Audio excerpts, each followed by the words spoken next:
Ora, boa tarde a todos. Vamos tendo já algumas entradas. Bem-vindos à Conferência Inovação e Competição Tecnológica, Impactos Económicos e Estratégicos, pelo professor Dr. José Félix Ribeiro. Vamos dar início à nossa sessão e eu passava já a palavra à diretora do Instituto de Defesa Nacional, professora Helena Carreiras. Muito obrigado, Sr. Tenente Coronel. Muito boa tarde a todos. É um prazer enorme estar aqui hoje convosco. Quero começar por saudar o professor Félix Ribeiro, um colaborador permanente do Instituto da Defesa Nacional e um especialista brilhante nestas áreas em que hoje nos vai falar, e também todas as questões que se relacionam com a perspectiva e com a relação entre a economia, a tecnologia, e é, portanto, um grande gosto tê-lo connosco, uma saudação muito especial. Saúde também a professora Patrícia Lopes, da PBS, Executive Dean da Porto Business School, um parceiro que temos hoje nesta realização e para o futuro, e que com muito gosto acolhemos também. Uma saudação ao Sr. Tenente-Coronel Domingos Rodrigues, que organiza este ciclo de conferências do Castelo, um ciclo clássico nas realizações do Instituto da Defesa Nacional e que retomamos hoje num formato de parceria que realmente nos gratifica muitíssimo. Gostaria de salientar, e naturalmente saudando também todos os participantes, os muitos participantes desta conferência. Temos já connosco 112 pessoas, mas muitos mais inscritos. Gostaria de salientar o facto de que temos aqui uma parceria que se inicia hoje simbolicamente com esta conferência, mas que vai prolongar-se com a realização de um curso em parceria entre o IDN e a Porto Business School sobre jogos estratégicos e geopolítica para executivos. Mais adiante falar-se-á do curso, mas queria desde já salientar a importância para o IDN de desenvolver este tipo de colaborações com as universidades. Está no nosso ADN funcionar colaborativamente e é assim que conseguimos justamente tirar partido da variedade de capacidades e competências das nossas organizações para promover um conhecimento nas várias áreas em que trabalhamos e para a qualificação também das pessoas em Portugal, sobretudo nestas áreas da segurança e defesa e na sua relação com todas as outras áreas sociais, políticas, económicas. Portanto, é um grande prazer que tenho e quero, desde já, passar a palavra de novo para o Sr. Tenente-Coronel Rodrigues para continuarmos esta conferência. Muito bem-vindos, desejo que tenhamos uma excelente conferência. Aliás, estou certa que sim. Sr. Tenente-Coronel, a palavra é sua. Muito obrigado, e é para passar de imediato a palavra à Executive Dean do Porto Business School, a professora Patrícia Lopes. A palavra é sua. Muito obrigada, Sr. Tenente-Coronel Jorge Rodrigues. Muito boa tarde a todos, sejam muito bem-vindos também. É um gosto muito grande estar aqui hoje para participar nesta pequena sessão de abertura deste webinar. Eu queria começar por agradecer as palavras da professora Helena Freitas, Helena Carreiras, peço desculpa. É também um grande gosto para a Porto Business School ter estabelecido esta parceria. Aliás, devo dizer que é um gosto redobrado, porque o desafio, e aqui tenho que dar o crédito, foi-nos lançado pelo Instituto da Defesa Nacional, Delegação do Porto, e em boa hora o Instituto da Defesa Nacional veio ter com a Porto Business School para definirmos aqui em conjunto um programa que entendemos que é um importante aporte aqui ao mundo dos negócios e às empresas, num momento tão importante e tão crítico que vivemos agora. Só uma breve nota para percebermos que, de facto, os nossos dois ADNs, essa professora Helena Carreiras referiu o ADN do Instituto da Defesa Nacional, e é interessante perceber como é que os nossos dois ADNs da Porto Business School se cruzam, e é muito simples entender. A Porto Porto Business School é a Escola de Negócios da Universidade do Porto, mas tem aqui um conjunto de características desde a sua origem, desde a forma como foi criada, que nos diferencia do que são as faculdades e as escolas de ensino superior normais, habituais, a que estamos habituados, e que tem a ver com o seguinte: esta escola foi criada pelo mundo empresarial, que também desafiou a academia a criar uma escola de negócios. E desde então é uma escola que se dedica apenas à formação para executivos. Portanto, nós somos especializados em formação pós-graduada, em formação muito hands-on, que obviamente quer ir buscar o melhor conhecimento, o rigor científico à academia, mas ao mesmo tempo percebe que isto tem que ser misturado com o mundo corporativo, com o mundo da sociedade em geral, para que de facto o conhecimento se traduza em algo que seja útil e que tenha impacto. Isto para dizer, portanto, que somos uma escola muito aberta e que vivemos já desde a nossa criação através de um conjunto de parcerias, sejam nacionais e internacionais. E esta com o Instituto da Defesa Nacional é particularmente importante pela riqueza que traz à nossa escola e pela riqueza que nos traz, porque de facto estamos aqui a combinar competências muito diferentes, muito das duas entidades, e que se cruzam aqui num tema que cada vez mais, e no momento específico em que vivemos, é extraordinariamente importante e é um fator de extrema relevância para o sucesso, ou, se não for bem tratado e bem conhecido, para o insucesso dos negócios, que é esta questão do tema da geopolítica, dos equilíbrios e dos desequilíbrios que se criam no nosso mundo e que depois têm impacto nas empresas que hoje são de facto globais, só vivem se souberem estar numa arena global, e são problemas transversais a todos os setores de atividade, e em que este tema da inovação tecnológica vem ainda trazer cada vez mais rapidez à forma como tudo isto muda e à forma como todo o conhecimento que até temos sobre este tema se desatualiza muito rapidamente. E, portanto, em boa hora, dizia eu, e para terminar e rapidamente passarmos ao que nos traz aqui hoje, dizia eu, o Sr. Tenente-Coronel Jorge Rodrigues se dirigiu à escola para fazermos um programa em geopolítica, muito pensado numa lógica de business, de negócios, de estratégia, portanto, geopolítica para executivos. Estou com muita expectativa sobre o programa. Juntamos aqui um corpo docente muito rico das duas entidades, portanto, é no cruzamento que hoje em dia está a relevância das coisas, no cruzamento de conhecimentos, no cruzamento que cada instituição traz de bom para o programa. E este seminário, este webinar sobre o tema que está aqui hoje em cima da mesa, é um bom exemplo daquilo que depois o programa vai poder aprofundar, ou seja, temas que, como eu disse, estão em constante mudança e mais do que nunca, não é? E mais do que nunca precisamos de conhecê-los, de os dominar, de ter as redes bem constituídas que nos ajudem de facto a reconstruir a nossa economia, que bem vamos precisar. As nossas empresas precisam ser reestruturadas, e com este tipo de conhecimento, e com certeza o Sr. Professor Félix Ribeiro hoje também nos vai aqui transmitir, será fundamental para incorporar nestes novos modelos, na nova economia, na nova economia que se quer reestruturada, numa nova sociedade que queremos para o nosso país, um país também mais coeso, enfim, um mundo global, porque o mundo vai sempre ser global. Houve aqui algumas mudanças a esse nível também, mas o mundo será certamente sempre global, mas será certamente diferente. E, portanto, com isto terminaria, agradecendo muito mais uma vez ao Instituto da Defesa Nacional. Creiam aqui na Porto Business School um parceiro para este programa e para outros projetos que possam entender que sejam úteis, e espero que, agradeço ao Sr. Professor Félix Ribeiro também por ter acedido em ser hoje o nosso orador, o convidado do webinar, e desejo a todos uma excelente sessão, que eu também vou acompanhar, porque de facto o orador, o tema, merece muito a nossa maior atenção. Muito obrigada, Sr. Tenente-Coronel, passo-lhe também agora novamente a palavra. Muito obrigada. Muito obrigado. Chegamos rapidamente à conclusão que, neste caso, sinergia 1 mais 1 é definitivamente igual a 3.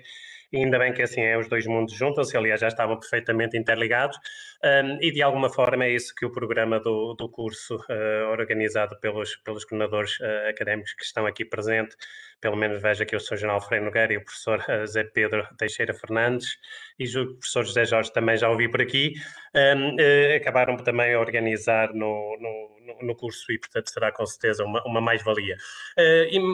Sendo professor deste curso, o professor Félix Ribeiro, não poderia ser a melhor pessoa para realmente nos encaminhar nesta viagem da inovação e competição tecnológica. E se me permitirem, Li apenas um pequeno resumo da extensa biografia do professor Félix Ribeiro. É licenciado em Economia pelo ICHEV, é doutorado em Relações Internacionais pela Faculdade de Ciências Sociais e Humanas da Universidade Nova de Lisboa, é investigador do ICS, é técnico de GBEI, é técnico da Junta Nacional de Investigação Científica e Tecnológica, colaborou com a Secretaria de Estado do Planeamento, desenvolvendo um papel bastante importante na economia internacional de estratégia de desenvolvimento, subdiretor-geral e responsável pela área de Perspectiva e Informação Internacional do Departamento de Perspectiva e Planeamento, e foi assessor do Departamento de Perspectiva e Planeamento e Relações Internacionais do MAOT. Tem vários trabalhos, várias ações públicas e vários artigos publicados sobre estas matérias. Ele não gosta que eu diga, mas eu confesso que tenho sempre que o chamar o pai da perspectiva e, portanto, é com muito gosto que passo a palavra e com muita expectativa ao professor Félix Ribeiro. Professor, a palavra é sua.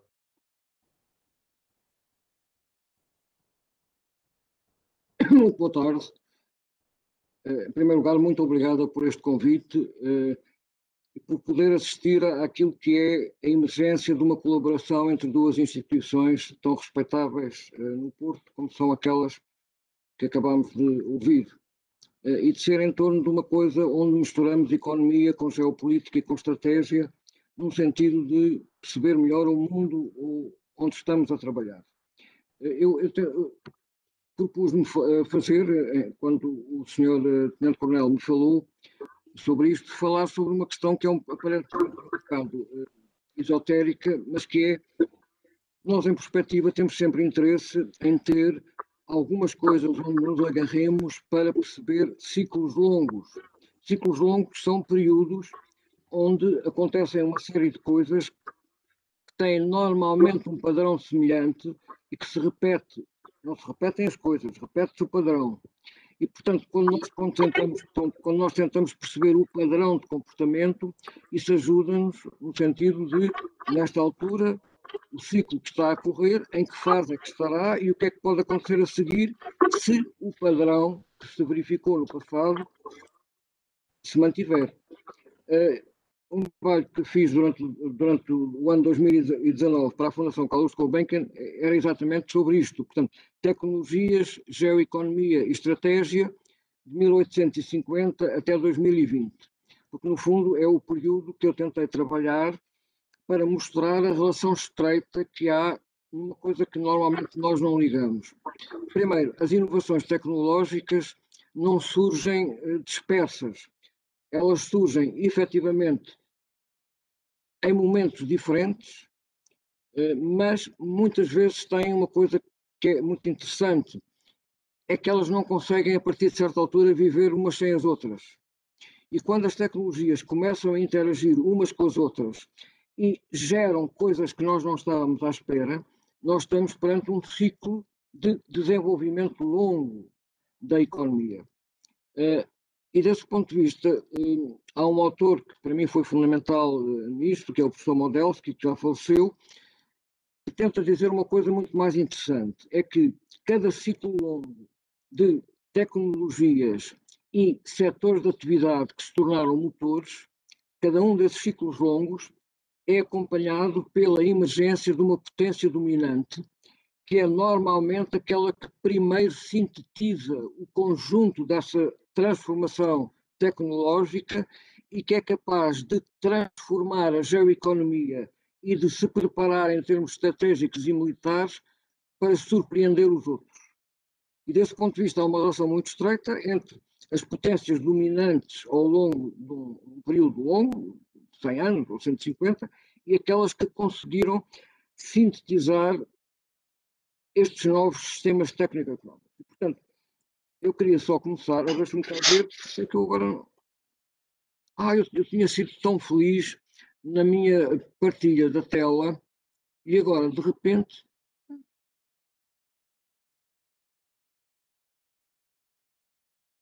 Pronto. Já está. Já está visível. Já está. Portanto, o que eu tentava dizer Esta primeira parte provavelmente é mais aborrecida que as outras, espero eu, que as outras sejam mais interessantes, mas quer dizer o seguinte. Ia-lhe pedir para colocar em apresentação para ficar um bocadinho maior a imagem. Sim, com certeza, claro. É exatamente. As vagas, quando nós distinguimos duas coisas, que são as vagas de inovação e que são os sistemas técnico-económicos. As vagas de inovação são fenómenos empíricos, são verificar que há um conjunto de inovações em áreas muito diferentes, podem ir da energia aos transportes, podem ir das máquinas para a indústria até à transformação dos escritórios, que podem ir da mudança na organização das cidades até ao modo como a saúde, quais é que são, digamos, as doenças privilegiadas no ataque em cada uma das vagas, e depois há uma coisa que é fundamental, que é as mudanças na maneira de conduzir as guerras e aos armamentos que se podem utilizar nelas. Cada uma das vagas de inovação aparentemente começam a surgir e não têm nada a ver as descobertas umas com as outras. Quando começam a formar uma interação entre elas, nós podemos dizer que começa a surgir o que nós designamos por um sistema técnico-económico. Um sistema técnico, peço desculpa.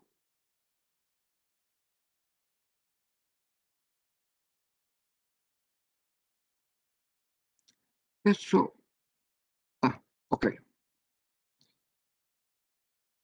Nós, quando olhamos para uma vaga de inovação, dizemos assim: há um conjunto de tecnologias que têm que ser arrumadas de acordo com as funções que desempenham no conjunto da economia e no conjunto da gestão estratégica, ou seja, da gestão militar. Eu diria que nós temos aqui 5 categorias de tecnologias. As tecnologias que têm impacto na formatação do espaço são as redes de transporte, as redes de comunicações e de difusão da informação, e cada uma dessas redes tem um conjunto de produtos-chave para que essas funções de cada uma dessas redes sejam preenchidas. Portanto, há uma primeira coisa em cada vaga de inovação, que é quais é que são as tecnologias que têm impacto nessa vaga na formatação funcional do espaço. Depois tem uma segunda categoria de tecnologias, que são as tecnologias com impacto na base energética.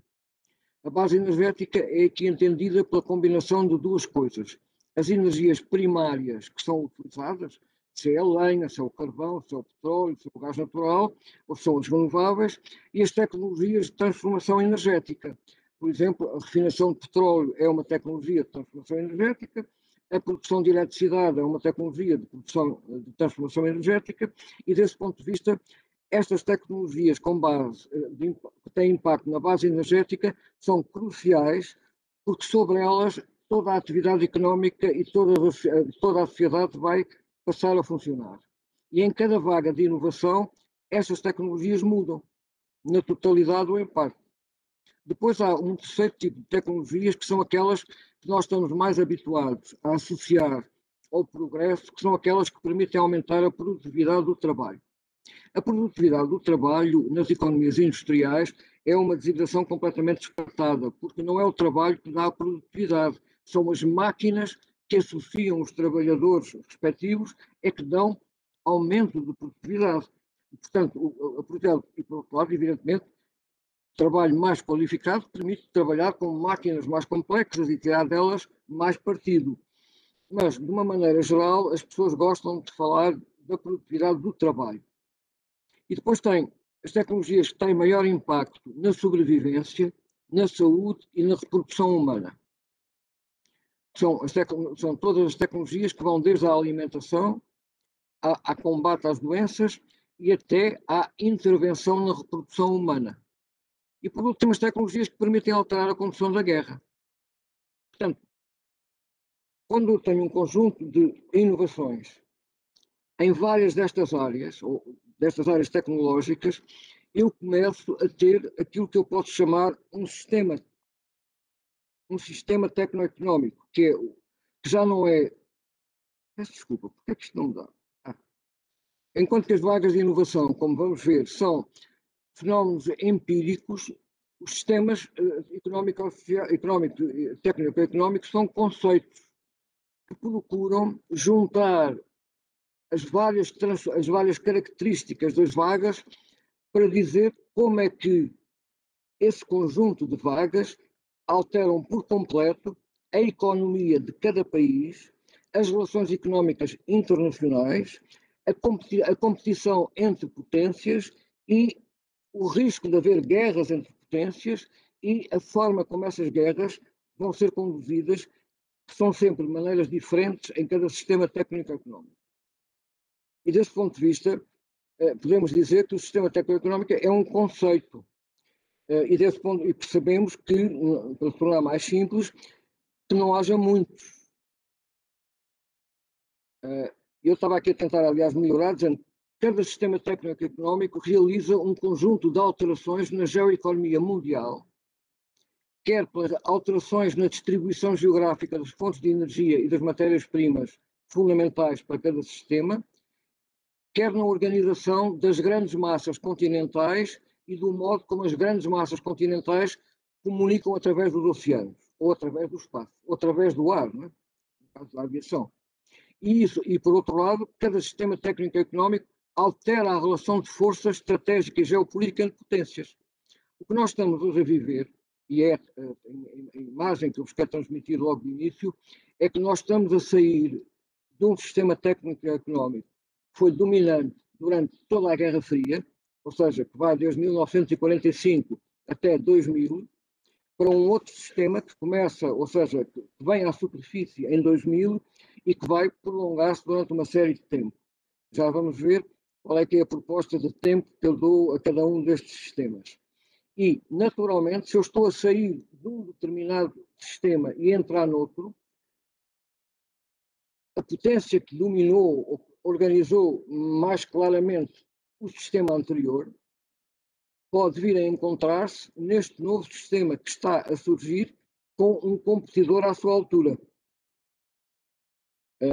E, desse ponto de vista, é muito interessante estudarmos o que se está a passar entre os Estados Unidos e a China para perceber como é que a mudança de um sistema tecnoeconómico para outro pode dar origem a que uma nova potência se coloque no horizonte como uma desafiadora da potência que tinha dominado o sistema técnico-económico anterior. E desse ponto de vista é muito importante ter esta noção, uma noção que eu queria acrescentar já agora a seguir. Os sistemas técnico-económicos não existem como entidades estanques, ou seja, não há um sistema técnico-económico de repente desaparece e depois aparece, não se sabe vindo de onde, um outro sistema técnico-económico. Não.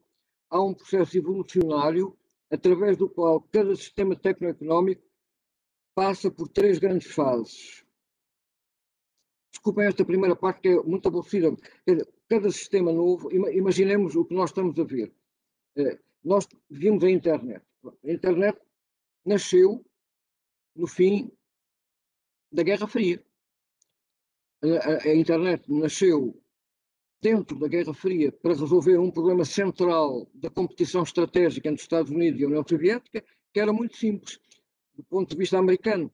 Como é que eu garanto que o Presidente dos Estados Unidos se mantém sempre em condição de ser o comandante-chefe das Forças Armadas e o responsável pela condução das decisões ao nível estratégico nuclear, podendo perfeitamente ser atingido os sistemas de telecomunicações normais dos Estados Unidos serem atingidos pela potência adversária, destruídos, e eu tenho que encontrar uma maneira de a ordem do comandante poder chegar aos locais de destino, qualquer que seja a afetação que o sistema de telecomunicações normal venha a sofrer. E desse ponto de vista, a internet nasceu para resolver esse problema, garantir a permanência no comando das operações em termos de guerra nuclear por parte do Presidente dos Estados Unidos. E desse ponto de vista nasceu da guerra.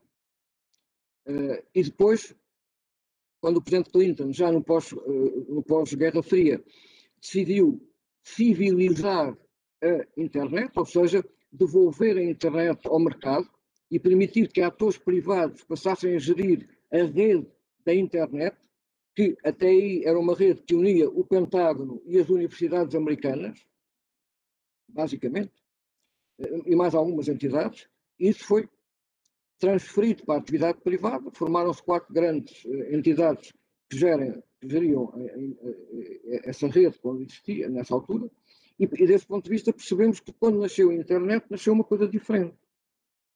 E nasceu no fim de uma guerra.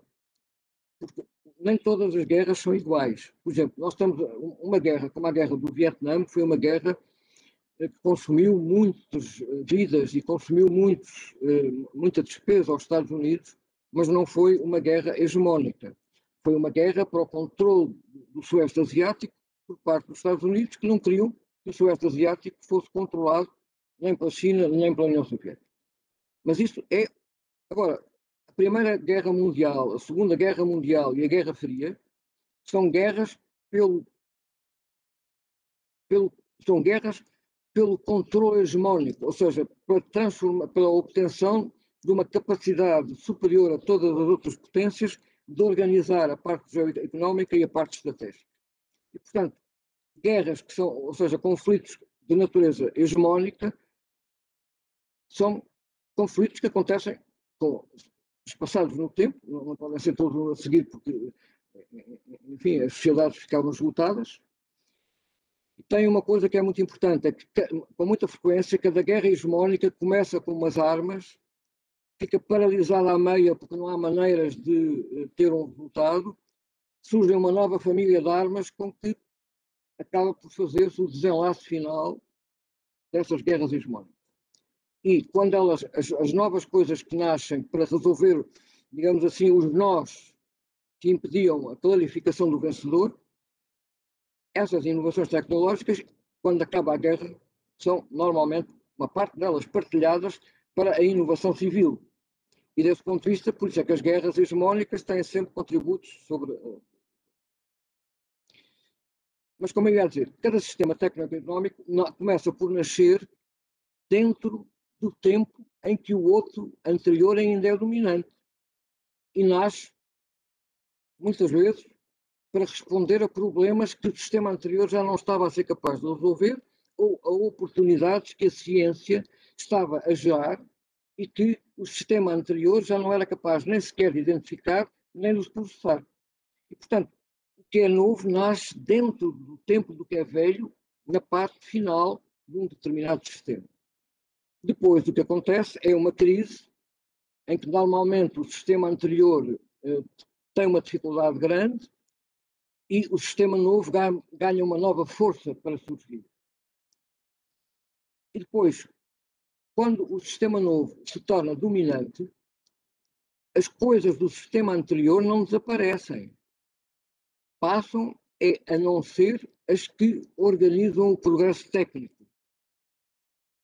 E desse ponto de vista, os sistemas sucedem-se uns aos outros, tal e qual como nós vamos a uma praia onde há arribas, e percebemos perfeitamente que as arribas têm várias camadas geológicas, perfeitamente datadas no tempo, que estão lá todas, umas por cima das outras.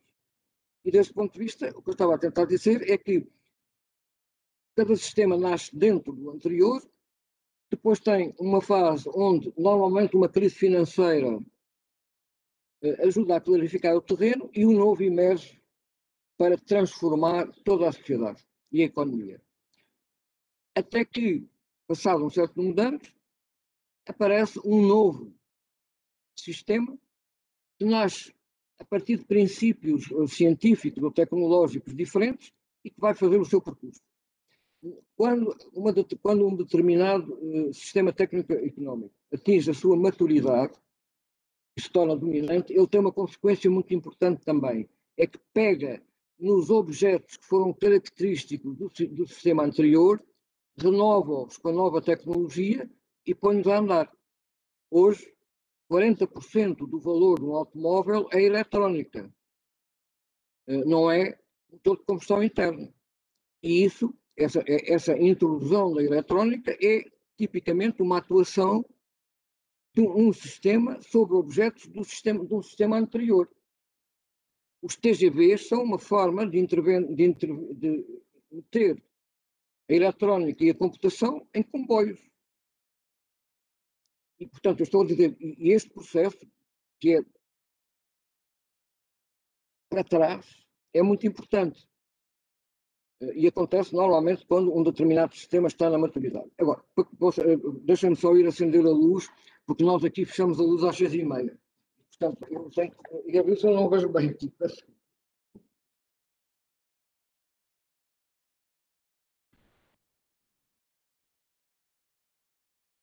Muito obrigado, já cá estou. Podemos continuar. Eu queria que vocês tivessem. Pronto, eu já digo. Quando nós. Agora, esta sucessão é que corresponde basicamente à imagem que eu gostaria de vos transmitir, que se estende de 1800 até 2020. O que é que eu tenho aqui? Este boneco pode ser. O que é que eu tenho aqui? Eu tenho aqui o seguinte. A Revolução Industrial eu localizei-a por volta de 1800, quer dizer, o início. E tenho uma coisa que diz assim: esta primeira Revolução Industrial vai de 1800 até 1870. 70 anos.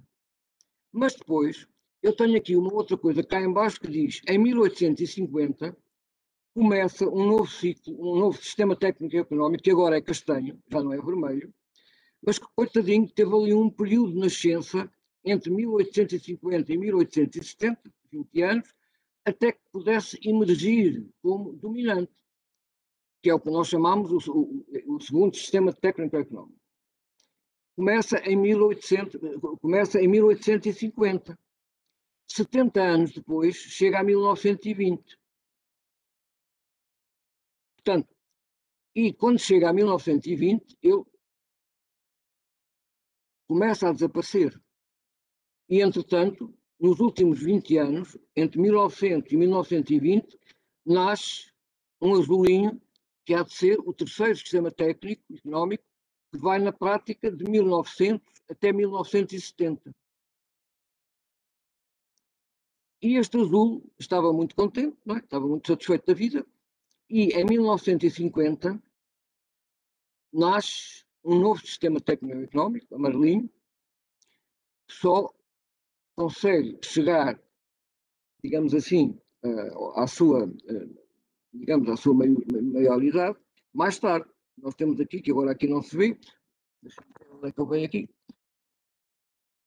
Este novo sistema de 1950, 70 anos depois, acaba no ano passado.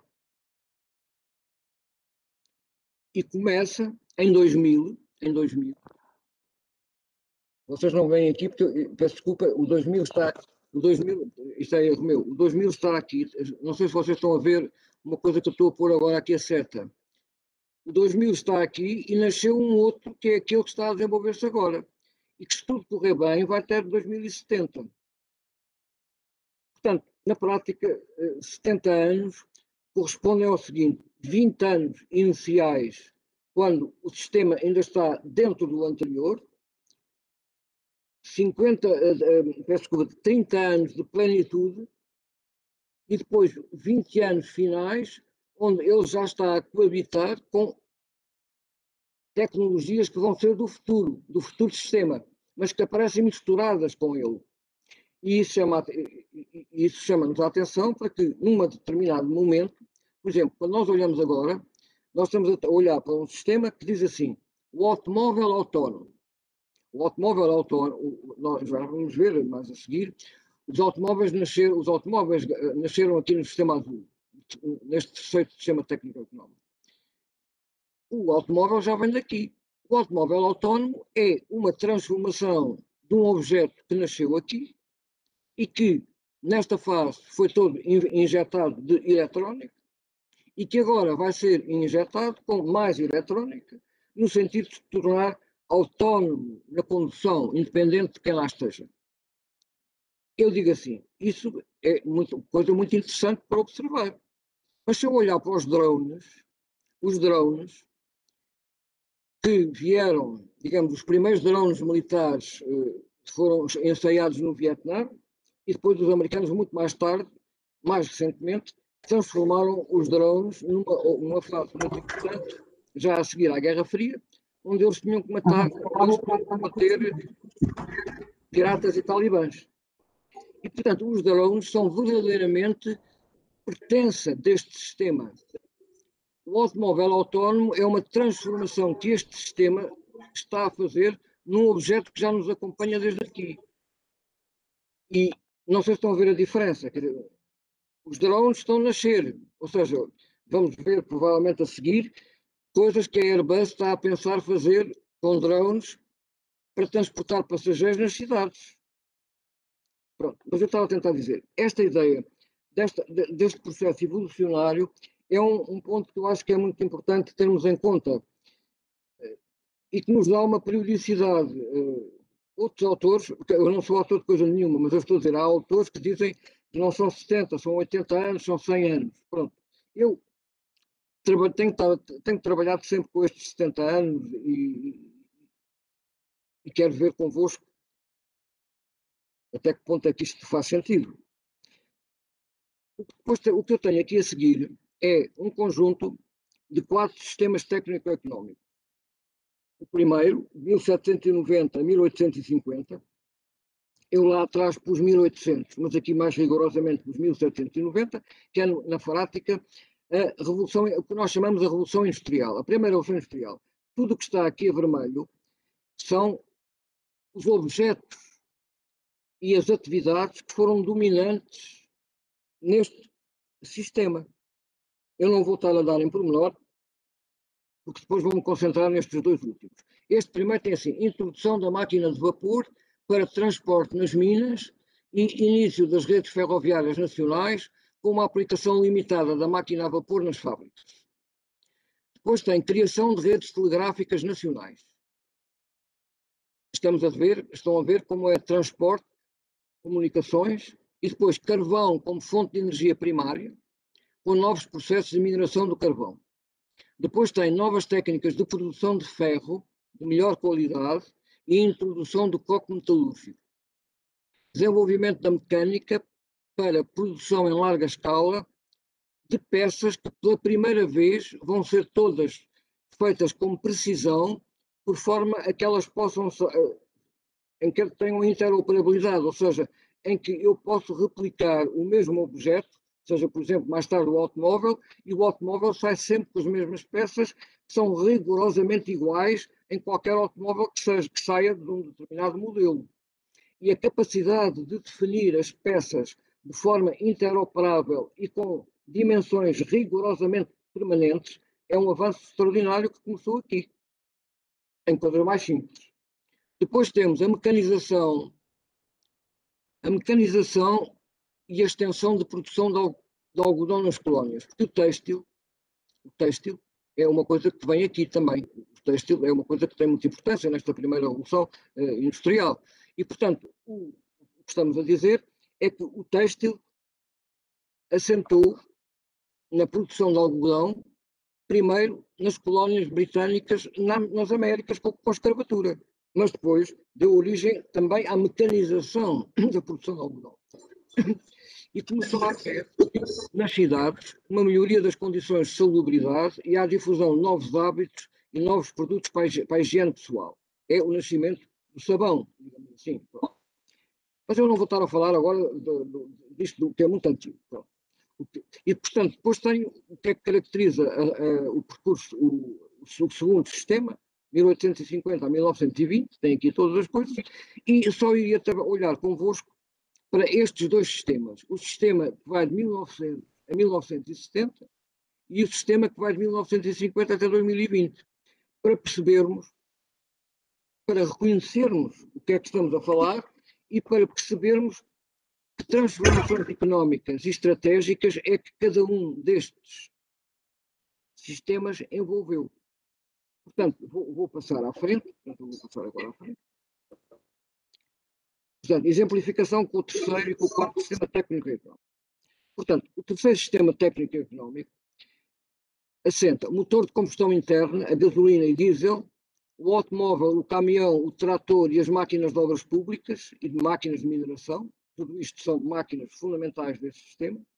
A aviação a hélice, a refinação de petróleo, mais a petroquímica, mais os materiais sintéticos, fibras e plásticos. Depois temos redes telefónicas nacionais com comutação eletromecânica, rádio e televisão e eletrónica do vácuo. Eletrónica do vácuo é eletrónica antes de haver transistores, quando os rádios eram todos com umas lâmpadas, que no fundo são as válvulas de vácuo. A eletricidade já é uma eletricidade em corrente alterna, produzida por turbinas hidráulicas e turbinas a vapor, que circula em redes elétricas nacionais e que esta corrente alterna vai alterar por completo a fábrica. Porque é com a eletricidade em corrente alterna que eu passei a acoplar um motor a cada máquina, um motor elétrico a cada máquina. E a partir daí as máquinas já são autónomas, já não precisam de uma coisa que atravessava a fábrica toda e que transmitia movimento rotativo a partir desse eixo, digamos assim, que atravessava a fábrica toda. Portanto, eu fiz uma revolução na fábrica e introduzi a cadeia de produção rolante. A cadeia de produção rolante foi fundamental para produzir automóveis. A cadeia de produção rolante é uma coisa onde há uma cadeia de produção em que digamos, o tapete é que anda, cada operário está no mesmo sítio sempre, e quando o objeto passa no tapete rolante em frente do operário, a única coisa que ele faz é pegar numa peça que ele vai buscar atrás, digamos assim, e mete no objeto tal e qual como passou em frente de si. O operário a seguir mete outra peça, outro componente, noutro sítio. E a cadeia de produção rolante é a maior revolução do ponto de vista da organização fabril, porque é ela que permitiu produzir em massa automóveis, eletrodomésticos e uma parte até de coisas que não têm nada a ver com essas duas categorias de produtos. Depois, esta revolução, este sistema técnico, trouxe a revolução verde na agricultura. Na agricultura das economias do seu centro. A revolução verde é uma capacidade de transformar, aumentar de uma forma espetacular a produtividade por hectare, utilizando adubos, utilizando químicos em fitoquímica para proteger das pragas, utilizando tratores, máquinas agrícolas que os tratores puxam, e desse ponto de vista, e uma irrigação em larga escala com sistemas, digamos assim, semi-automáticos de irrigação.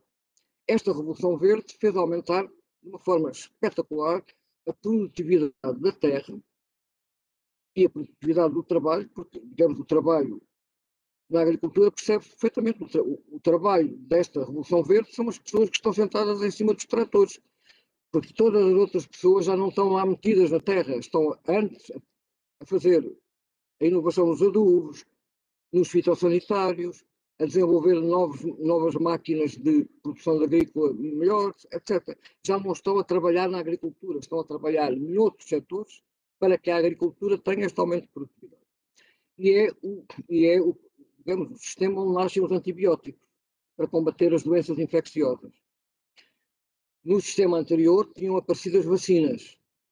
Não quer dizer que neste sistema não continuem a haver vacinas. Houve muitas vacinas novas que se desenvolveram neste período. Mas eu diria que as vacinas, o princípio das vacinas, é um princípio que começou no sistema anterior e que este continuou. Depois, é muito interessante as cidades. Se nós tivéssemos aqui fotografias, o sistema anterior, o segundo, é o sistema de Nova Iorque.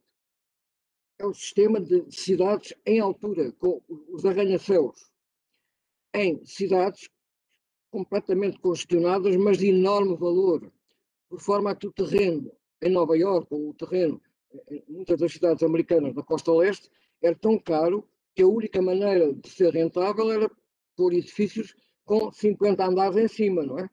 Mas edifícios com 50 andares em cima precisavam ter eletricidade para terem luz, precisavam ter eletricidade para ter elevadores, precisavam ter eletricidade para várias outras coisas que agora não me estou a lembrar, pronto, para a climatização, etc.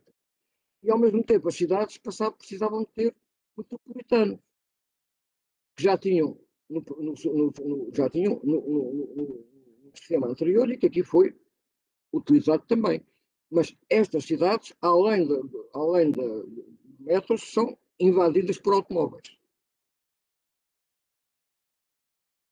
E, desse ponto de vista, estas novas cidades já são não parecidas com Nova Iorque, mas são parecidas com Los Angeles ou com São Francisco ou com Las Vegas, que são cidades completamente não em altura, mas em extensão, onde as pessoas têm um centro com prédios muito altos, onde estão os escritórios, e depois têm um espaço suburbano gigantesco, povoado de vivendas unifamiliares, todas com o seu automóvel à porta.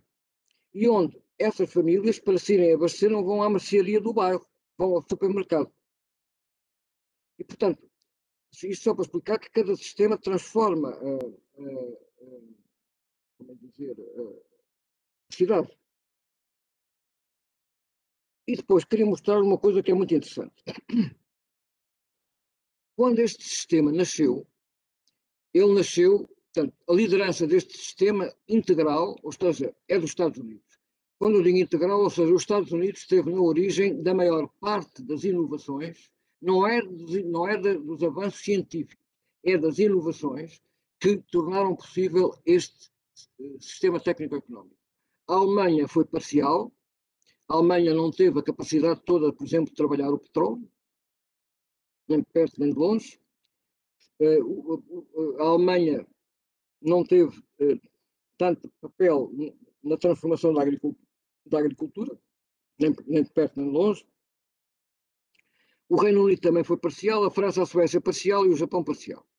Mas este sistema técnico-económico é um sistema claramente, digamos, de matriz americana. E agora é interessante ver o seguinte: quando este sistema nasceu, quando começou a nascer, nasceu em torno do petróleo, uma parte, está aqui. Desculpa, está aqui petróleo. E o que é que aconteceu à Alemanha e ao Japão? A Alemanha e o Japão tinham-se desenvolvido muito no sistema tecnológico anterior, que se baseava no carvão. E, portanto, nem a Alemanha nem o Japão tinham petróleo no seu território, e, de repente, os Estados Unidos, que estavam inundados de petróleo, não tiveram nenhum problema em ser os mestres deste sistema, mas a Alemanha e o Japão não tinham petróleo. E o que se perspectivava no futuro às indústrias do Japão e da Alemanha era não serem capazes de explorar por completo as novas oportunidades que este sistema dava. E então, o que é que a Alemanha e o Japão vão fazer? Pode-se perguntar assim: o Reino Unido também não tinha petróleo, mas o Reino Unido tinha um império.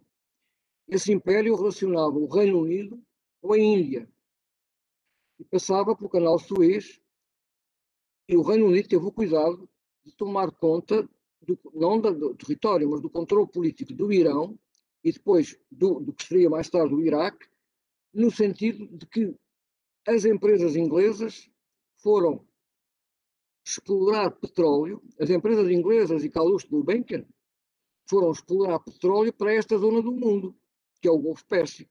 O Golfo Pérsico era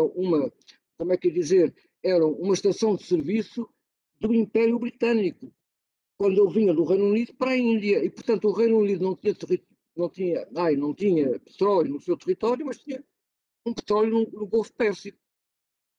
A BP, a Shell, que é inglesa, nasceram todas desse controle sobre o Golfo Pérsico. A França e a Suécia.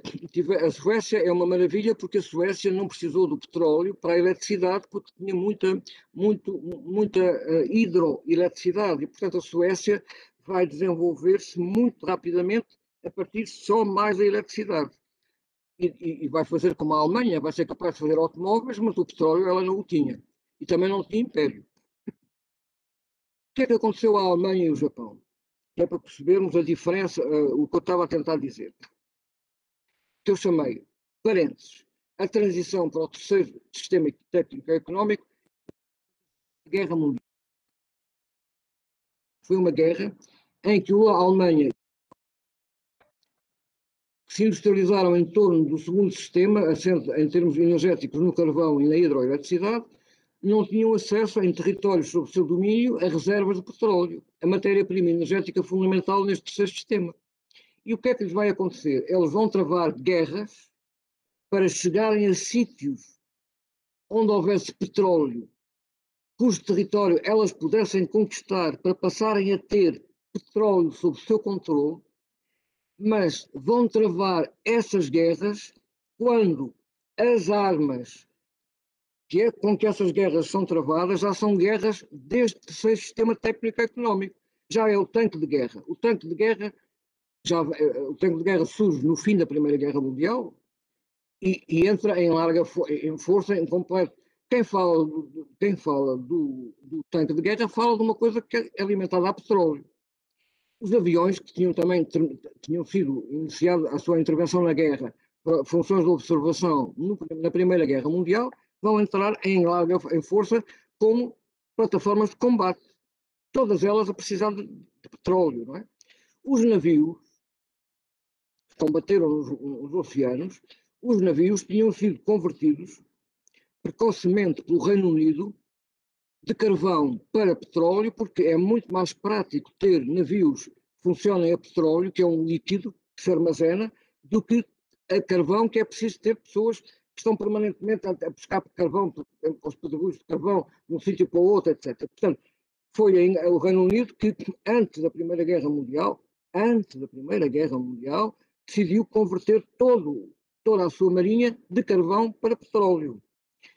E, portanto, a marinha japonesa, mas sobretudo a marinha japonesa, que tinha que combater no Pacífico, dependia completamente do petróleo. Quer dizer, a Alemanha e o Japão lançaram-se na guerra por várias razões. Uma delas é chegar a sítios que tivessem petróleo e alimento. Mas neste caso estamos a falar mais do petróleo. Para combaterem nessa guerra... Temos mais 10 minutos, está bem? Está bem. Mas para combaterem nessa guerra, eles tiveram de utilizar petróleo que não tinham. E, portanto, a guerra para a Alemanha e para o Japão foi um inferno. Perderam. Mas estão a ver o que é a transição de um sistema para o outro. Bom, eu agora vou fazer... O quarto sistema técnico-económico é muito importante. A liderança dos Estados Unidos é integral, mas é um sistema técnico-económico completamente distinto que começa com o fim da Segunda Guerra. A Segunda Guerra acaba com um conjunto de novidades fundamentais. Primeiro, a arma nuclear. Os Estados Unidos lançam 2 bombas atómicas sobre o Japão. Depois, o bombardeiro estratégico, que é um bombardeiro enorme, capaz de percorrer um sítio dos Estados Unidos até ao Japão e deitar bombas sobre o Japão. Depois tem uma outra coisa que apareceu de novo na Europa, que é a nova artilharia, que são os mísseis. Naquela altura não se chamavam mísseis, eram a V2 e a V5 alemã. Mas que é a nova artilharia, que são os mísseis, não é? E nasce o radar. E nasce o avião a jato, que nasce por razões militares da guerra. Velocidade, flexibilidade, rapidez de manobra, são tudo coisas. E, portanto, quando acabou a Segunda Guerra Mundial, o que é que aconteceu? Os países que foram derrotados, mais uma vez, a Alemanha e o Japão, que estamos a falar, não puderam desenvolver, não puderam ter, nem fabricar as armas com que acabou a Segunda Guerra Mundial. E, portanto, as suas indústrias da defesa, quando vieram a poder ser instaladas, eram muito pequenas. E não podiam fazer as coisas com que acabou essa Segunda Guerra. A Alemanha não podia fazer isso, não é? A grande inteligência do general de Gaulle na França foi quando o general de Gaulle decidiu caminhar decisivamente para a integração europeia com a Alemanha, pensou o seguinte: a Alemanha é muito mais poderosa que eu do ponto de vista económico e industrial, nas coisas da anterior Revolução Industrial. Mas eu tenho possibilidade de fazer coisas nesta nova sistema técnico que ela não pode. E então eu vou apostar nelas. E, portanto, eu vou ter a arma nuclear, as centrais nucleares, a aeronáutica militar, o espaço, com os satélites, com os lançadores, etc. A eletrónica da defesa, com o radar, com não sei o quê. E, portanto, percebemos que a integração europeia que nós conhecemos resultou de uma decisão estratégica francesa de dizer nós vamos ter tudo o que a Alemanha não pode ter. E, desse ponto de vista, vamos encontrar uma parceria mais equilibrada com ela, porque se estivéssemos todos na Revolução anterior, o automóvel, as máquinas, etc., da Alemanha eram mais poderosas que as francesas. Portanto, isto é só para dar a ideia de que os. Pronto. E já eu só gostava. Peço imensa desculpa de estar a falar, porque depois do que eu tentei fazer, e fica para vós, para todos vós que quisessem, é uma coisa grande sobre o novo sistema que está a nascer. Pronto. Mas eu não quero estar a. Pronto, ou seja, tem aqui uma leitura do que é que está a avançar. E eu só gostava de dar um salto pequenino, só para o fim, que é.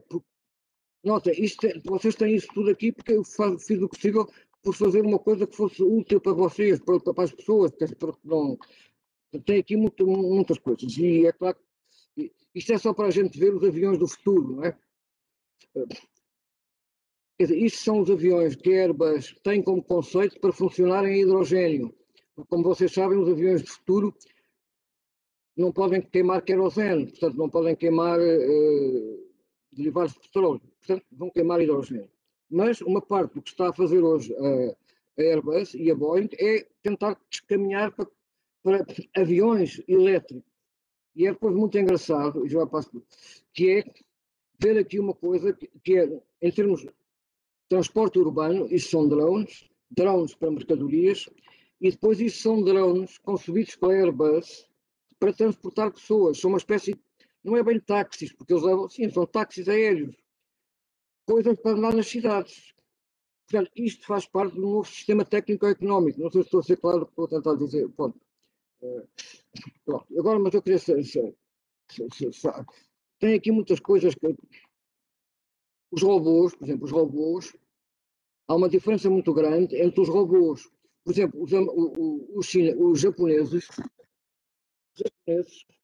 pegam os robôs e dizem assim: os robôs vão ser os companheiros dos meus pais e dos meus avós, porque os japoneses não querem imigrantes. Pronto. Então, quem vai tratar das pessoas de idade no Japão, hoje, a partir de agora, vão ser robôs.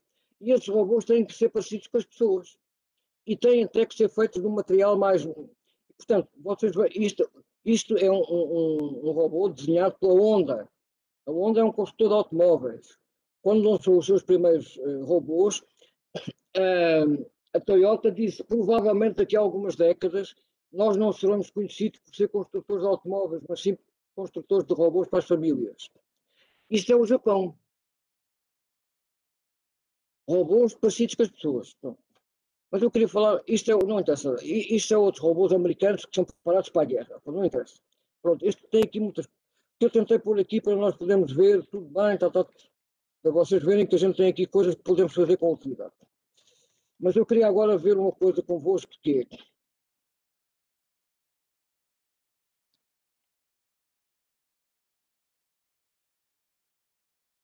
Este quarto sistema técnico-económico é o sistema da internet. Agora, vocês vejam uma coisa que é assim.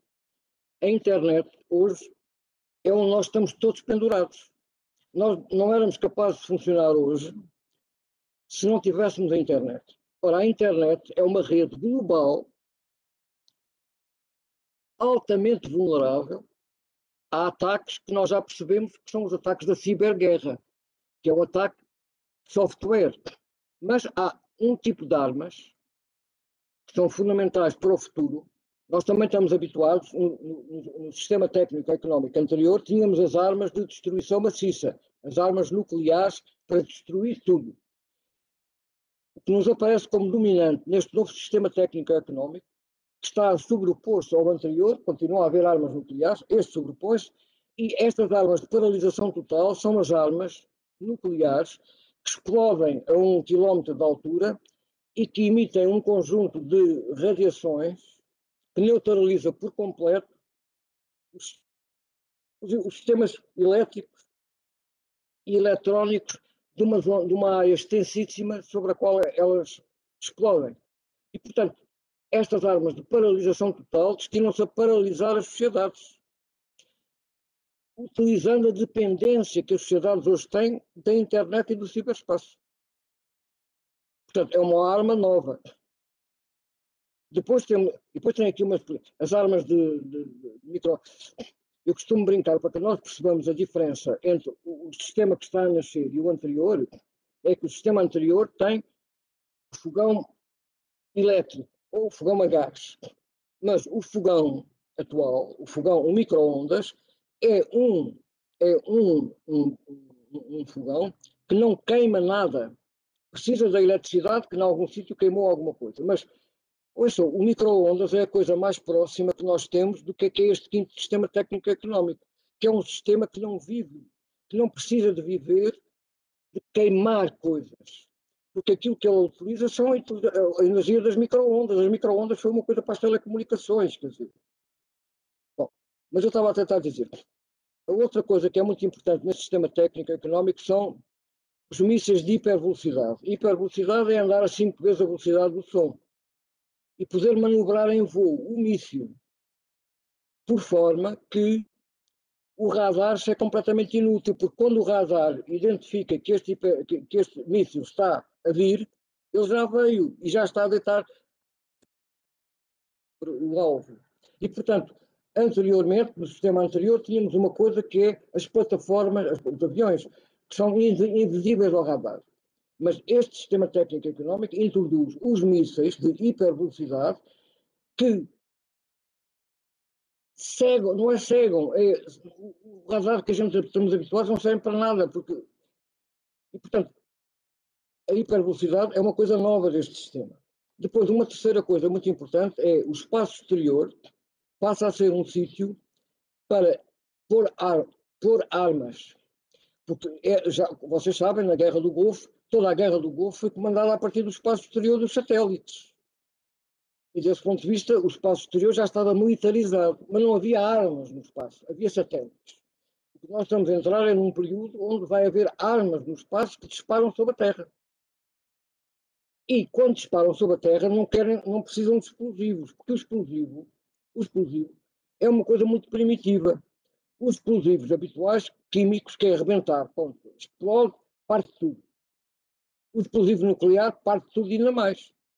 Ora, o que hoje é preciso são armas com uma enorme densidade energética e com uma precisão total muito grande, por forma a que elas estão dirigidas a um determinado alvo, destroem esse alvo, mas não espatifam tudo à volta delas. E estas armas de energia cinética ou armas laser são as armas das guerras do futuro. E depois, drones, robôs e plataformas com comando autónomo são também coisas. E portanto, eu estou só a dizer, só para terminar mesmo, porque é que agora estamos a assistir. Nós estávamos habituados a que os Estados Unidos dominassem todas as tecnologias militares. O que acontece hoje é que a China moderna, é uma China que foi uma parceria entre Deng Xiaoping e os americanos. Foi sair da esfera soviética, entrar na esfera americana, aproveitar o mercado americano para se desenvolver exportando e manter uma relação de grande proximidade com os Estados Unidos. Só que a China, a partir de certa altura, decidiu sair da casa americana, que é o que se faz dela, ou seja, ter casa própria, ou seja, construir um espaço imperial, à maneira chinesa, que não é ocupando território. Já depois podemos discutir isso. E então, uma das coisas mais importantes que a China está a desenvolver, ou desenvolveu, são estas armas de paralisação total. Ou seja, ela não perdeu tempo a desenvolver tanques, fragatas, coisas, ou até aviões também têm. Não, ela foi para as armas, que são as armas do futuro das próximas guerras. E para se perceber, e a outra coisa, que são os mísseis de hipervelocidade, nomeadamente os mísseis de hipervelocidade, que levam em cima armas de electromagnetic pulse. E só para mesmo terminar, isto é um submarino chinês que tem armas destas para disparar. E este DF-17 é um dos mísseis de hipervelocidade. Isto aqui são os vários mísseis que os chineses têm. E como nós agora queremos passar à frente, porque é a última coisa que eu ia mostrar, é assim, nós temos uma... Pronto, nós temos, vocês sabem que, por exemplo, nos filmes do Oeste, muitas vezes há um duelo no sol posto, não é? Os americanos e os chineses têm um duelo marcado sobre Taiwan. Esse duelo, até 2049, ou não é necessário, ou vai ter que decorrer, porque a China definiu que até 2049 Taiwan tem que estar reunificado com o território. E então, a responsabilidade de proteger Taiwan, tradicionalmente, é dos Estados Unidos. E, quando começaram a ver este desenvolvimento todo, notem, isto estamos a apontar para uma guerra, este encontro marcado é uma guerra do quinto sistema técnico económico, não tem nada a ver com as guerras anteriores, da Guerra Fria, não tem nada a ver com isso. E os Estados Unidos, o que é que tentaram durante o presidente Trump? É dizer assim, Taiwan, o medo de Taiwan é que os chineses invadam a ilha, que está mesmo ao pé, não é? E, portanto, o presidente Trump forneceu imensos, 3 vezes novas tecnologias e novas armas a Taiwan para que ele pudesse tornar muitíssimo caro, sob o ponto de vista financeiro e sob o ponto de vista de credibilidade externa, uma invasão de Taiwan. E o subsecretário de Estado da Defesa do tempo do presidente Trump chamou a isso a estratégia do porco-espinho, que era transformar Taiwan num porco-espinho. Um porco-espinho é uma coisa que é muito difícil, por exemplo, um urso comer, porque pica-se todo, não é? E, portanto, quando estava muito contente com a estratégia do porco-espinho, a China informou do seguinte, é que quando atacar Taiwan, a primeira coisa que faz é atacá-lo com uma electromagnetic pulse, uma arma daquelas que eu disse, para paralisar tudo o que é sistema elétrico e, sobretudo, tudo o que é sistema eletrónico, quer da defesa, quer da sociedade. E, portanto, a gente tem um encontro marcado. Pronto, eu acabava aqui. Só para dizer o seguinte, as tecnologias têm uma respiração que eu acho que é importante termos em conta e perceber, como é que é dizer, pronto, depois tem uma síntese sobre o que é este sistema técnico económico. Eu peço desculpa de ter arranjado uma apresentação com muitas coisas que não pude apresentar, mas como pensei que podia estar à disposição das pessoas mais tarde, tomei essa liberdade, mesmo assim fazer, para que possam ter alguma utilidade. Pronto, e acabei, peço desculpa, já ultrapassei todos os tempos possíveis e imaginários, peço desculpa. Sr. Tenente Coronel. Bem pelo contrário, está de uma categoria e interesse extraordinário. Nós é que temos pena de realmente o tempo ser o que é e termos que de alguma forma o controlar. Mas temos aqui já alguns pedidos de intervenção para debate. Eu tenho aqui Lúcia Afonso. Quer apresentar viva voz a questão? Sim, claro. Portanto, a minha questão é qual o espaço temporal em que se prevê que estas tecnologias, tais como drones para transporte de pessoas, etc., sejam uma realidade? Eu diria o seguinte, isso faz-me lembrar uma coisa que é o seguinte, se nós considerarmos que este quinto sistema técnico económico começa em 2000, ele está ainda na casa materna e paterna, tem 20 anos, não é? Atualmente a maior parte das pessoas aos 20 anos ainda estão na casa dos pais, não é? Ele ainda está, coitadinho, sem se desenvolver, portanto ele tem 50 anos à frente. Isto se os 70 anos se mantiverem, porque podemos dizer que se encurta o tempo. Mas vejam uma coisa que é muito interessante. A União Europeia decidiu fazer um ataque contra as alterações climáticas centrado nas energias renováveis e no hidrogênio verde, pelo menos até agora. É claro, com tudo o que exige de armazenagem de eletricidade, etc, etc. Os Estados Unidos acabaram de aprovar no Conselho, no Congresso, por acordo entre democratas e republicanos, 2 grandes programas. Um programa para criar um setor industrial de fusão nuclear, numa parceria entre o Estado americano e 17 empresas que estão nos Estados Unidos a trabalhar em soluções diferentes para a fusão nuclear. Depois, o mesmo Congresso, numa parceria entre republicanos e aprovou um outro programa destinado às novas formas de transporte, onde tem o Hyperloop, que é aquele que anda a 700 km por hora dentro de um tubo, tem estes todos. Portanto, o que estamos a assistir é a competição entre as potências, e nomeadamente, nesta altura, com os Estados Unidos, leva-as a concentrar todo o esforço naquilo que ainda vai demorar algum tempo, mas que vai acontecer ainda dentro do sistema tecnológico. Eu não sei dizer quando, é óbvio, não é? Mas, pela primeira vez, nós temos o Congresso americano, depois das divisões todas que houve com o Trump e mais não sei o quê, unido em duas coisas, que é um setor industrial de fusão nuclear e um programa para lançar um conjunto de novas formas de transporte radicais e que não poluam o ambiente. E desse ponto de vista, é um desafio que ela também faz à China, e então à Europa nem se fala. E portanto, o que eu estava a tentar dizer é que há uma aceleração do tempo que resulta da competição entre as potências. Porque ninguém quer ficar atrás. Porque todas elas, vejam uma coisa, estas decisões que o presidente Biden está a tomar existem porque o apoio às empresas que estavam a explorar fusão nuclear vem do tempo do Trump. Uma parte das energias novas, ideias de transporte novas, são coisas que Silicon Valley vem desenvolvendo desde há anos. E desse ponto de vista, o que eles acham é que os Estados Unidos têm que retomar a liderança tecnológica global. Quer dizer, porque precisam disso para afirmarem a sua autoridade. E, ao mesmo tempo, já estão a preparar não sei quantos trilhões de dólares só para melhorar as armas. Ou seja, portanto, o que eu estou a dizer é que nós estamos num período que eu diria, noutro tempo, estávamos na véspera de uma guerra hegemónica. Ainda cedo, porque a China ainda é um campeão, uma potência júnior, não é? Embora muito convencida, mas júnior, não é? Grande, mas júnior.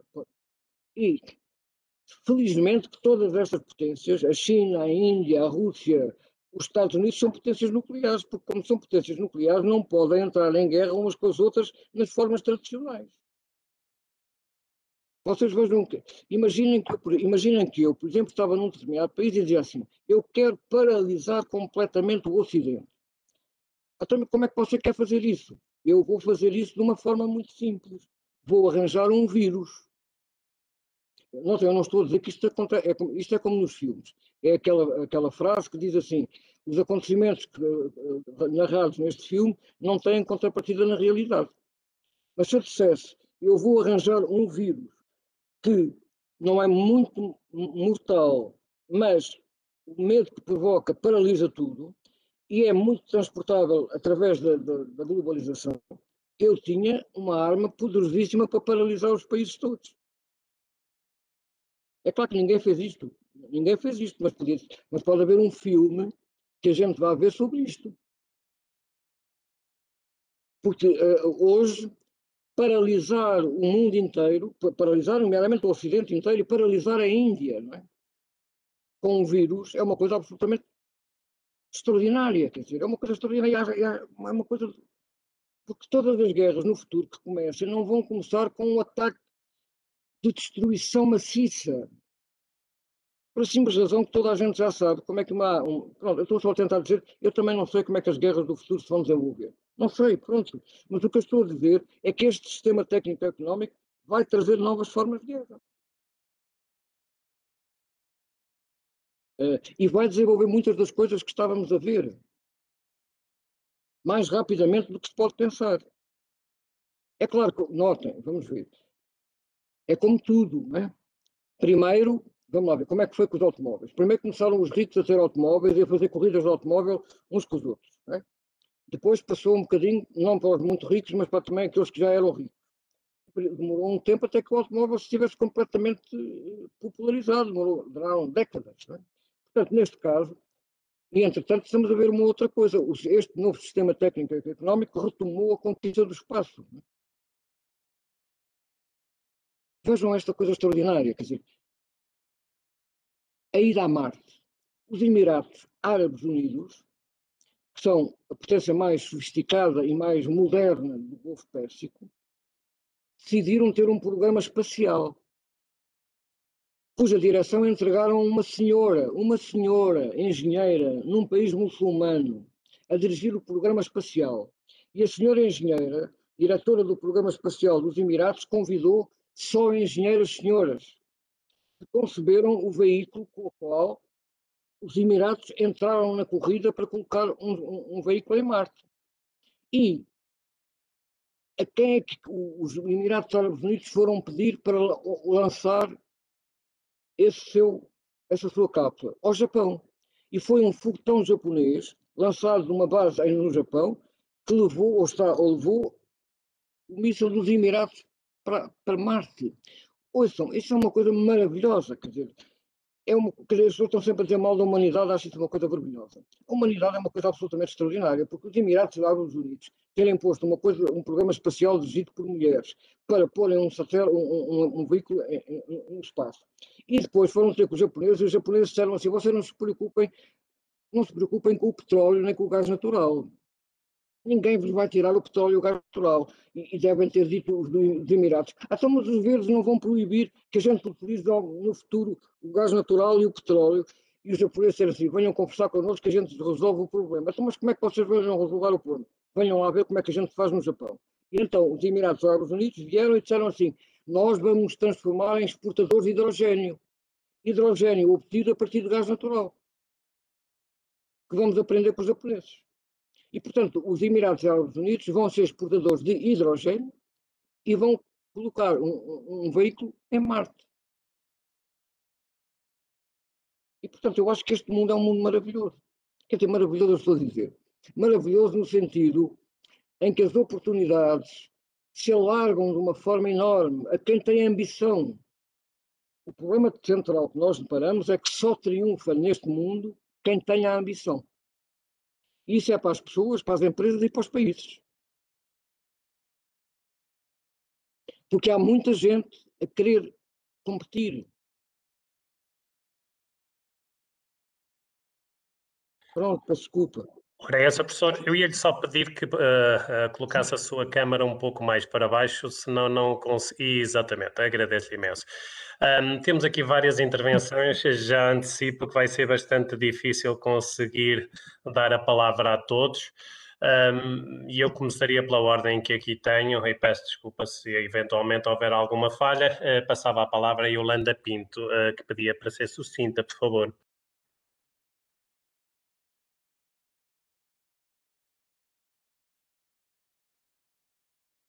Nós estamos a ouvir. Agora sim, agora sim. Ok.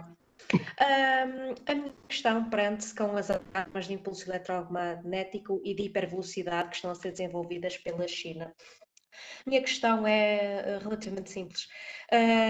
Será que a China desenvolve e apresenta as suas armas de destruição, de impulso eletromagnético e de hipervelocidade com vista a dominar Taiwan, ou antes para se defender da hegemonia americana ou da ainda existente hegemonia americana no Pacífico, ou de possíveis conflitos que possa vir a ter com a Índia?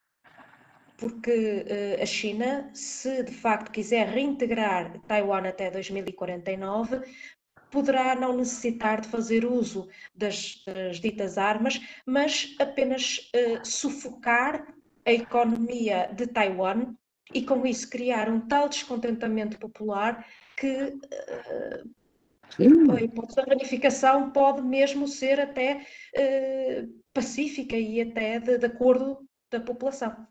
Muito obrigada. Obrigado, doutora. Professor, se concordar, eu juntava, porque temos já imensas inscrições, juntava mais duas perguntas que me parecem de alguma forma interligadas, pode ser?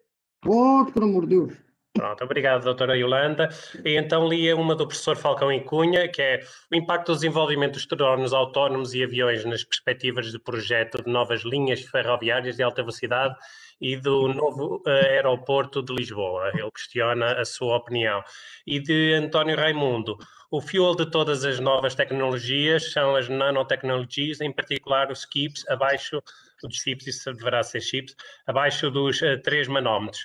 Como é que a China, que não domina esta tecnologia, pode ganhar esta competição? Acho que as três estão interligadas e deixava então ao seu critério, professor. Só pedia ao Sr. Professor Falcão e Cunha se me conseguia dizer, ou se me conseguia repetir a segunda parte da pergunta, que eu não consegui tomar nota bem. Eu gostava de saber qual é o impacto que os drones e os aviões autónomos vão ter nas linhas ferroviárias de alta velocidade e no novo aeroporto de Lisboa. Se já pensou neste assunto? Muito obrigado. Eu começava, se não se importa, por responder à questão de Taiwan. Nota, é muito interessante, deixa-me só dizer uma coisa, eu não sou,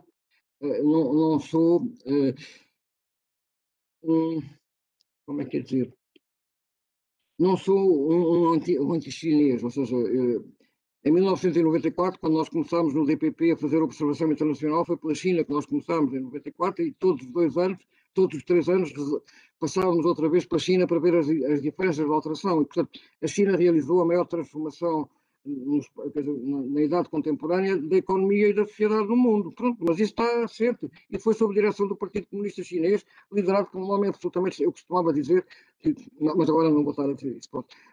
Foi o Deng Xiaoping, pronto, foi uma coisa absolutamente extraordinária. Que ninguém... O problema que nós temos aqui em relação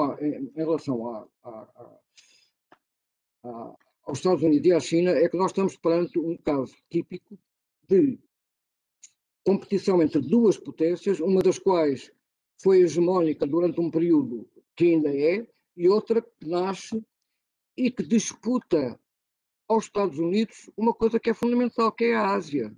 Porque nós estamos habituados a que os Estados Unidos estavam metidos no mundo atlântico, numa relação com a Europa.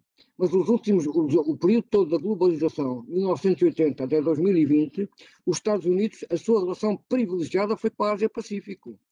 É na relação com a Ásia-Pacífico que se dá a globalização liderada pelos americanos. E nessa Ásia-Pacífico, a relação dos Estados Unidos com a China, primeiro com o Japão, com a Coreia, com o Taiwan e depois com a China, foi fundamental. E, desse ponto de vista, era uma relação de grande complementaridade. Tão grande complementaridade que a China tinha um enorme excedente comercial com os Estados Unidos, porque vendia muito mais coisas do que vendiam os Estados Unidos a ela.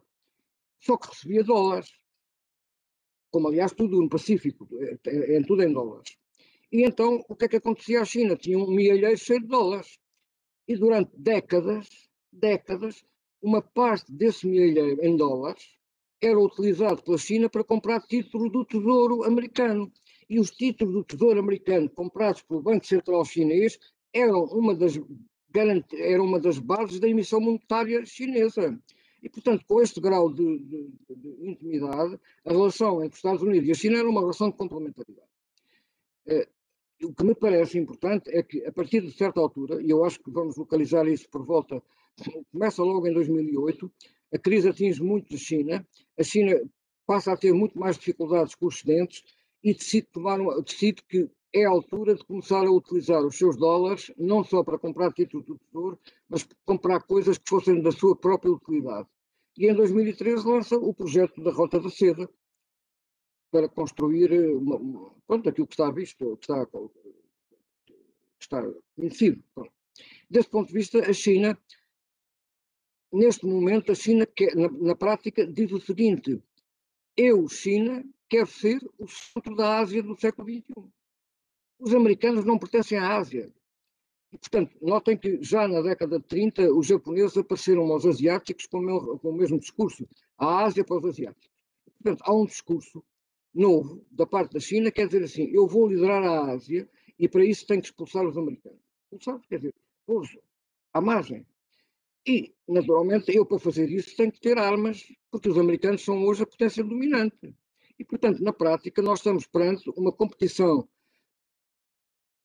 violentíssima entre China e Estados Unidos por uma coisa muito simples, que é o controle da Ásia futuro, em que a China naturalmente é asiática e os Estados Unidos não são.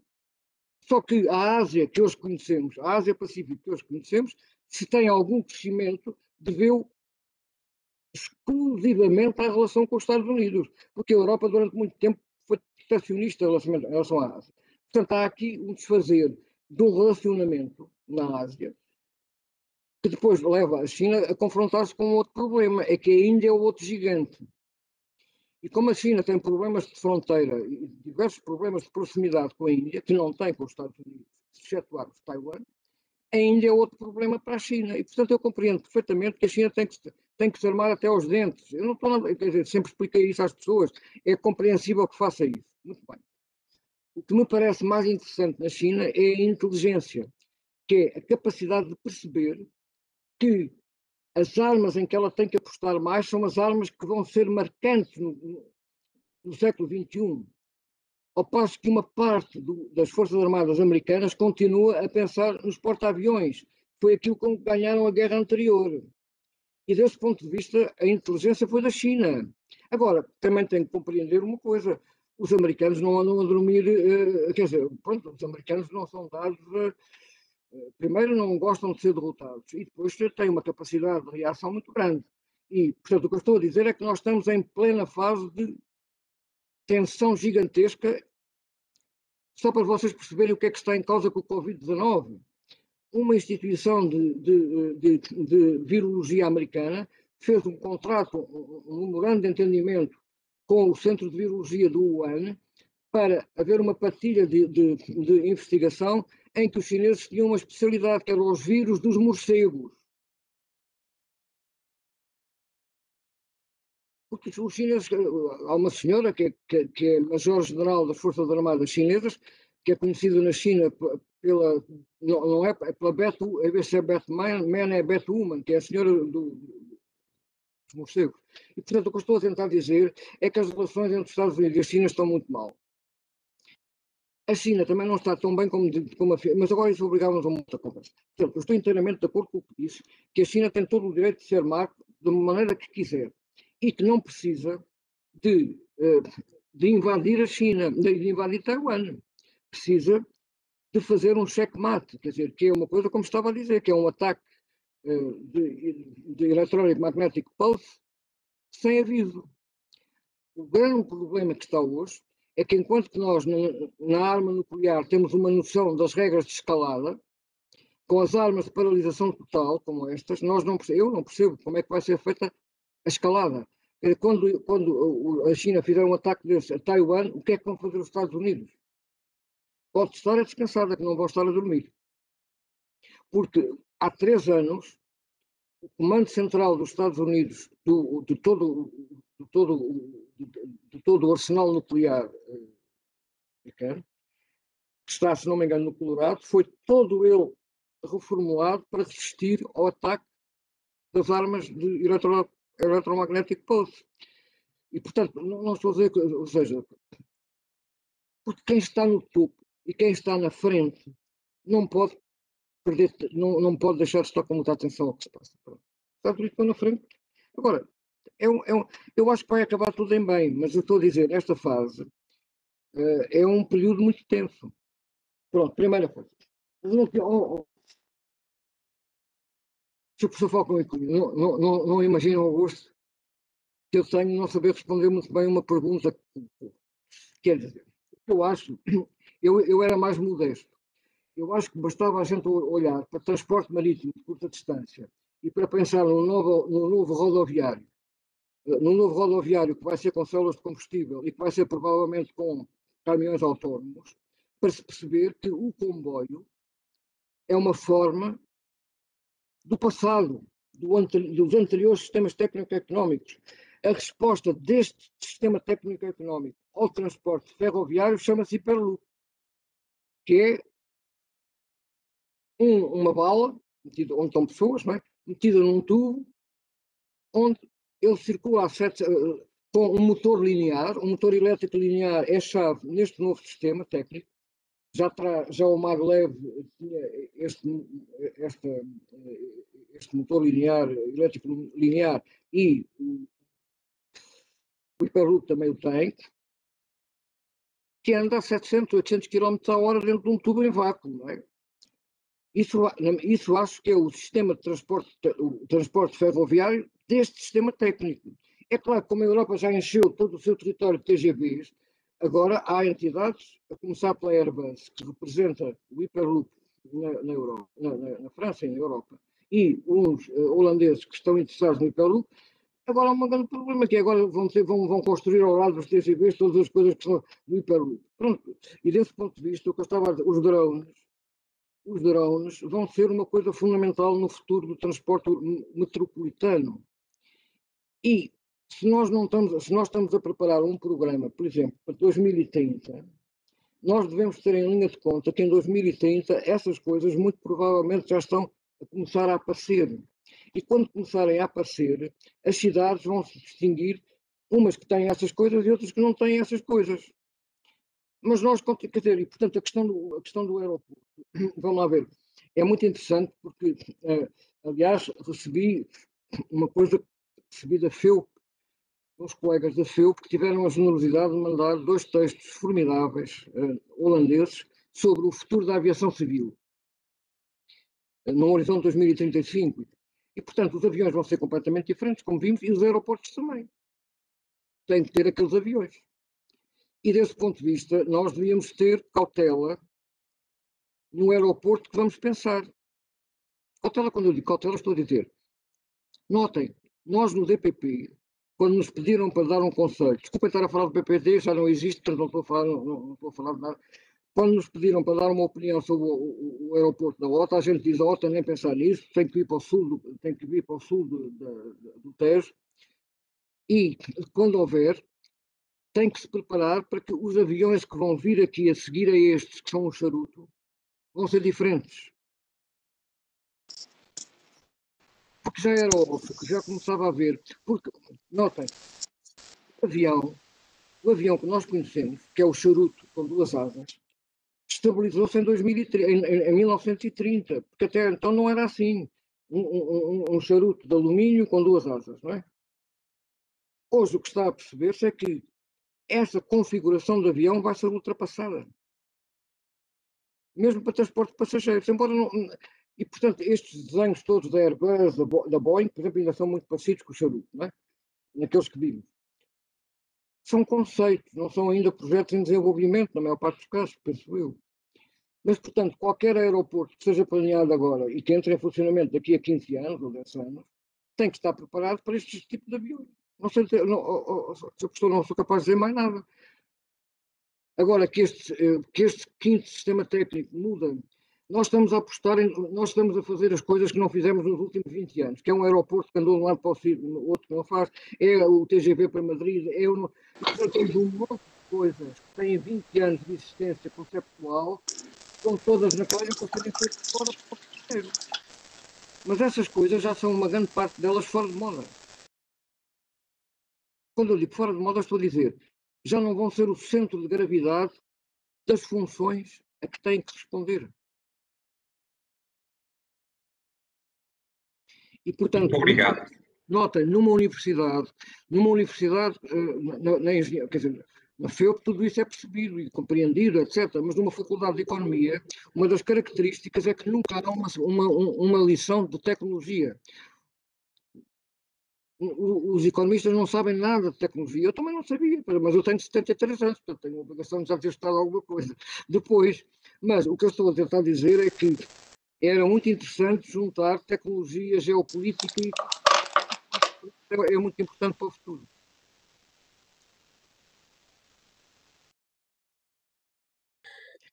Bem, professor... Em relação às nanotecnologias, claro que estou de acordo.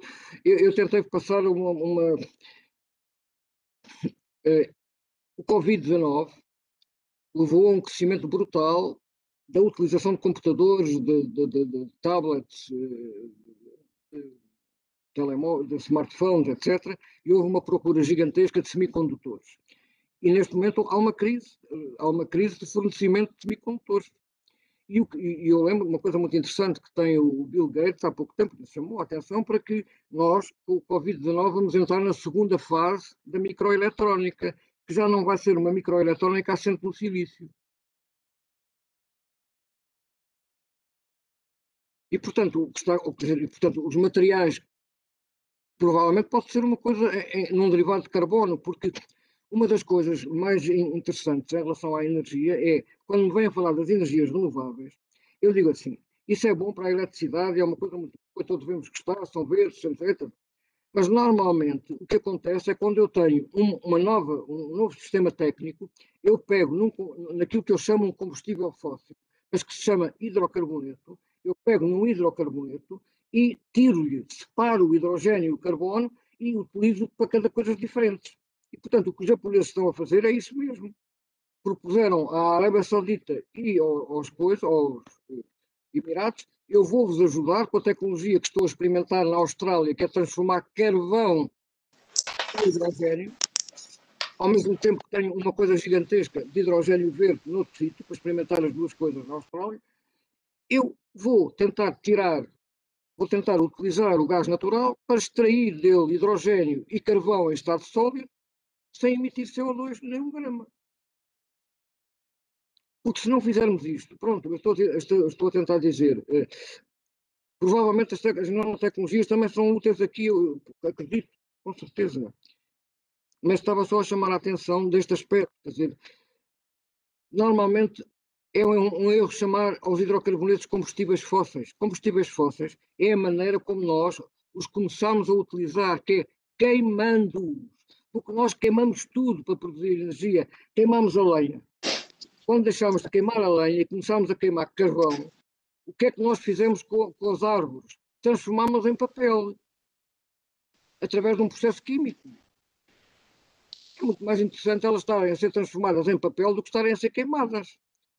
Quando apareceu o carvão, a primeira grande experiência de química orgânica, que é alemã, é a partir da carboquímica. E eles vão buscar à carboquímica o quê? Os corantes que foram fundamentais para os têxteis. Até terem descoberto uma coisa fundamental, é que alguns dos corantes que funcionavam muito bem para o têxtil eram muito importantes para obter um medicamento para combater a sífilis. A sífilis era a doença sexualmente transmissível daquela altura. E, portanto, de repente, o que nós estamos a tirar do carvão não é queimá-lo.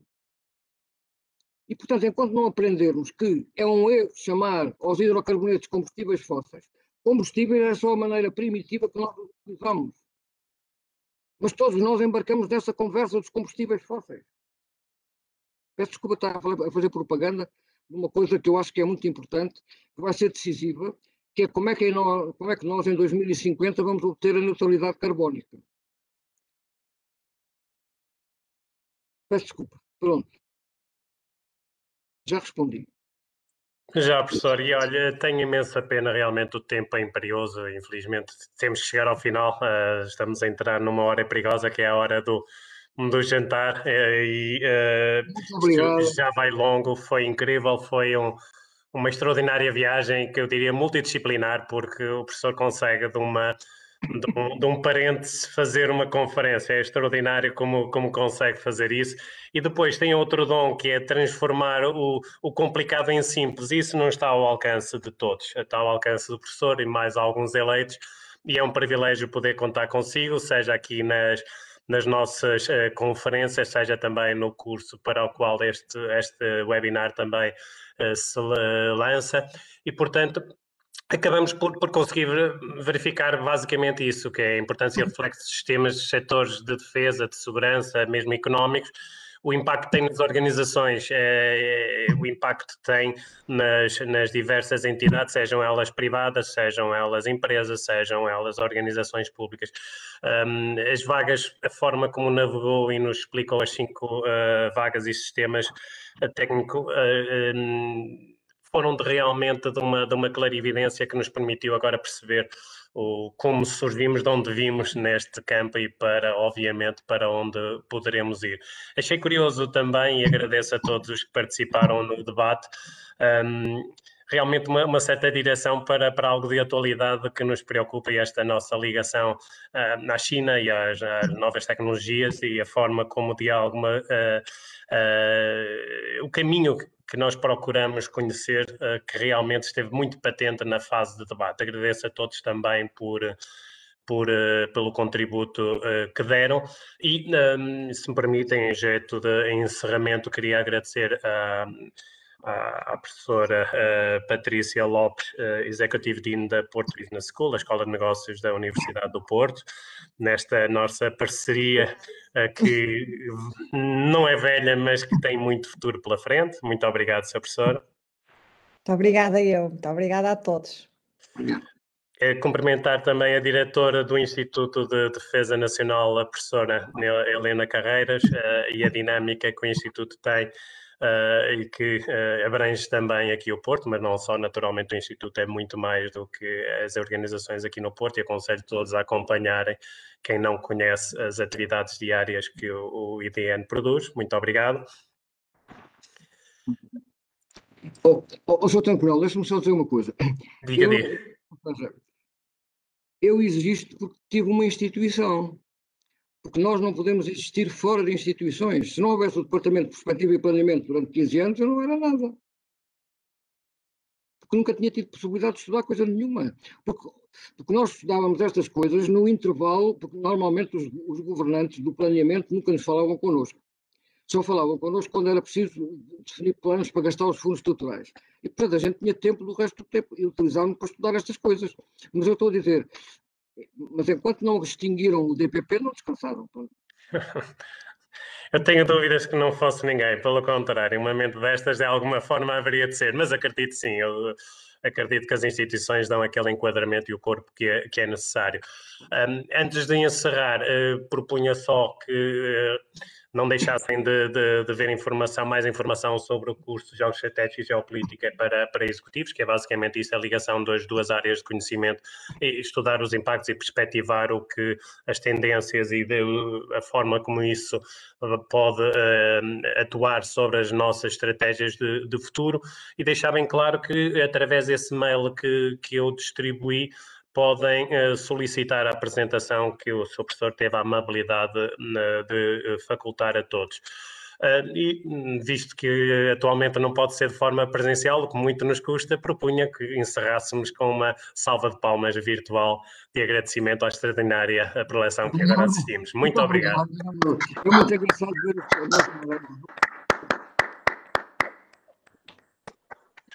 Portanto, muito obrigado por tudo, pela ajuda que me deu até preparar este tudo. Obrigado. Nós aqui agradecemos, professor. Esta é uma oportunidade única. Muito obrigado a todos. Sra. Diretora, muito obrigada também, e a todos vós. Obrigado, Sr. Professor. Até sempre.